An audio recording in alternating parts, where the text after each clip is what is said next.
जय श्री कृष्ण। स्वागत है आप सभी का अपने YouTube channel Hariom Sharma money tips पर। भगवान कृष्ण और माता लक्ष्मी आपके ऊपर सदा ही अपनी कृपा बनाए रखें।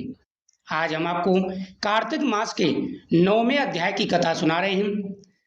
किस प्रकार से भगवान ने जालंधर का वध किया, जालंधर की कथाएं चल रही हैं। पूरा ध्यान से इस वीडियो को सुनना है, कथाओं को पूरा सुना करें। इससे कार्तिक मास में अनंत गुना फल प्राप्त होता है। देवऋषि नारद जी बोले, तब दैत्य नंदीश्वर, गणेश जी और स्वामी कार्तिक आदि शिव जी के गढ़ों को देखकर लड़ाई के लिए दौड़ पड़े। काल नेमी नंदीश्वर के पास, सुम्म गणेश जी के पास और निसुम्म स्वामी कार्तिकी के पास कवच धारण करके युद्ध के लिए आ गए। निसुम्म ने स्वामी कार्तिकेय के हृदय में 5 बाण मारे। तब वह मूर्छित होकर भूमि पर क्रोधित होकर के गिर पड़ा। कार्तिकेय शक्ति को उठाना चाहते थे कि निसुम्म ने अपनी शक्ति से उनकी शक्ति काट दी। नंदीश्वर ने काल नेमी को बाणों से भेद दिया। 7 बाणों से घोड़ा, धनुष और सारथी काट गिराई। काल नेमी ने भी क्रोधित हो नंदी का धनुष काट दिया। तब नंदी ने काल नेमी की छाती में त्रिशूल मारा, जिससे उनका हृदय बिध गया। घायल काल नेमी क्रोधित हो पर्वत खंडों को उखाड़ कर उससे नंदी को गिरा दिया। सुम्म अपने रथ में बैठकर गणेश जी की मूषक पर बैठकर आमने सामने आए और आपस में लड़ने लगे। गणेश जी ने एक बाण सुम्म के हृदय में और 3 बाण उसके सारथी को मारकर पृथ्वी पर गिरा दिया। तब सुम्म ने क्रोधित होकर गणेश जी के ऊपर बाणों की वर्षा की और 3 बाण गणेश जी व चूहे को मारे। बाणों से घायल होकर चूहा चलने में असमर्थ हो गया। तब गणेश जी चूहे से उतरकर पैदल ही लड़ने लगे। तब गणेश जी ने फरसा मारकर सुम्म को गिरा दिया और मूषक पर सवार हो गए।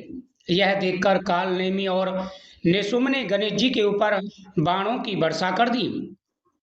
महाबली वीरभद्र भूतों को साथ लेकर गणेश जी को दुखी देखकर सहायता के लिए चल पड़े। कुष्मांड, भैरव, बेताल, पिशाच भी वीरभद्र के पीछे दौड़ पड़े।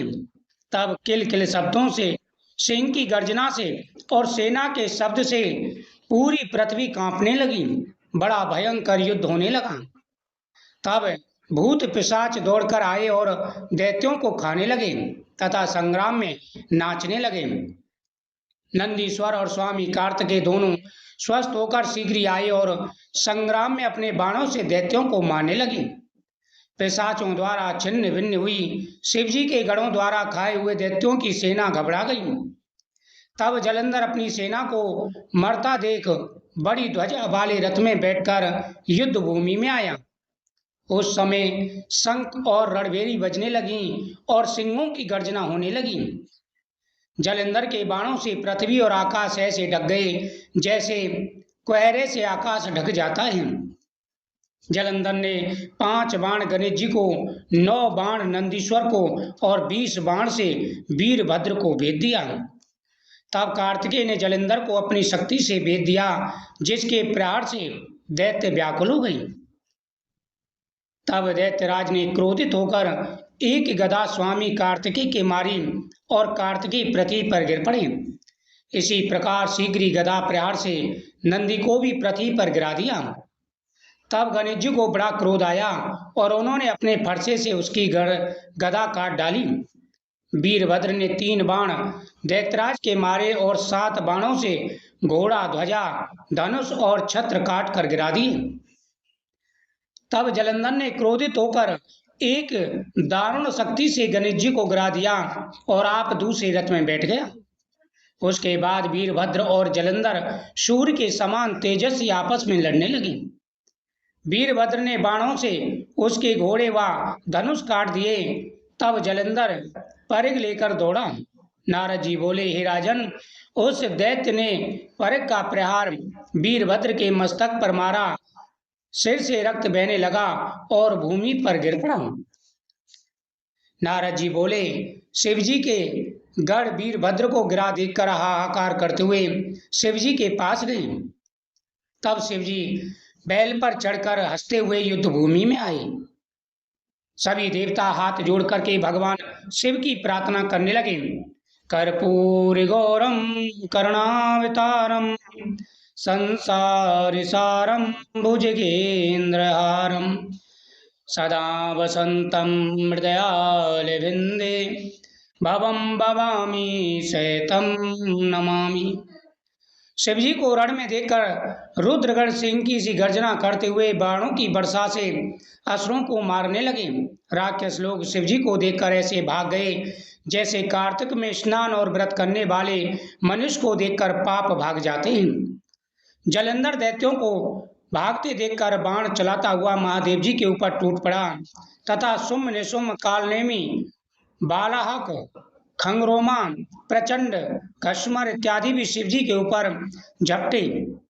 शिवजी बाणों से घिरी सेना देख अपने बाणों से दैत्यों के बाण काट देते थे। फिर बाणों की वर्षा से दैत्यों को पृथ्वी पर गिरा दिया और क्रोधित होकर फरसे से खड़ग रोमा का सिर काट दिया। खड़ग रोमा से बालाहक दैत्य के सिर के टुकड़े टुकड़े कर दिए। इस प्रकार वहां पर रुद्र की नदी बहने लगी। इस प्रकार घमस्कर को पास से बांधकर पृथ्वी पर गिरा दिया। बैल के सींग व बाणों की मार से असुर भाग गई। तब क्रोधित जलंधर ने शिवजी को युद्ध के लिए ललकारा और कहा, हे जटाधर, आज मेरे साथ युद्ध करो। निर्बलों के मारने से क्या होगा? जो तुम कुछ भी बल दिखाना चाहते हो वो मुझे दिखाओ। नारद जी बोले, यह कहकर 10 बाण शिवजी को मारे, परंतु महादेव जी ने हंसते हुए अपने बाणों से उसके बाणों को काट दिया। 7 बाणों से जलंधर के ध्वजा छत्र और धनुष को भी काट दिया। जब उसका धनुष रथ टूट गया तब जलंधर गदा लेकर दौड़ा, उसे भी शिवजी ने बाणों से टुकड़े टुकड़े कर दिए। तब दैत्य घूंसा उठाकर मारने गया। शिवजी ने बाणों की मार से 1 कोस दूर फेंक दिया। जलंधर ने शिवजी को अधिक बलवान जान मोहित करने वाली गंधर्वी माया रची। तब अप्सरा व गंधर्वों का नृत्य होने लगा। सम ताल वेणु और मृदंग बजने लगे। इस प्रकार इस नाद से महादेव जी मोहित हो उनके हाथ से अस्त्र गिर गए। जलंधर जब महादेव जी को मोहित देख वह कामंद होकर पार्वती के पास गया। वह शिवजी का रूप धारण करके 10 भुजा 5 मुख 3 नेत्र बना जटाओं को धारण करके बैल पर बैठकर पार्वती जी के पास गया। उसे शिव जान पार्वती सखियों को छोड़कर दर्शन के लिए आई। जब जलंधर ने सुंदरी पार्वती को देखा तो अपना तेज छोड़ दिया और जड़ बन गया। पार्वती राक्षस को पहचान कर भयभीत होकर शीघ्र ही मान सरोवर में चली गई। तब जलंधर बिजली की चमक की भांति पार्वती को उखाड़ता हुआ इधर उधर पार्वती जी को देखकर पुनः युद्ध में आ गया। जब उनको पार्वती जी ना मिली तो वह वापस युद्ध में आकर के युद्ध करने लगा। इति श्री कार्तिक मास का 9वां अध्याय। जय श्री कृष्ण। जय श्री कृष्ण।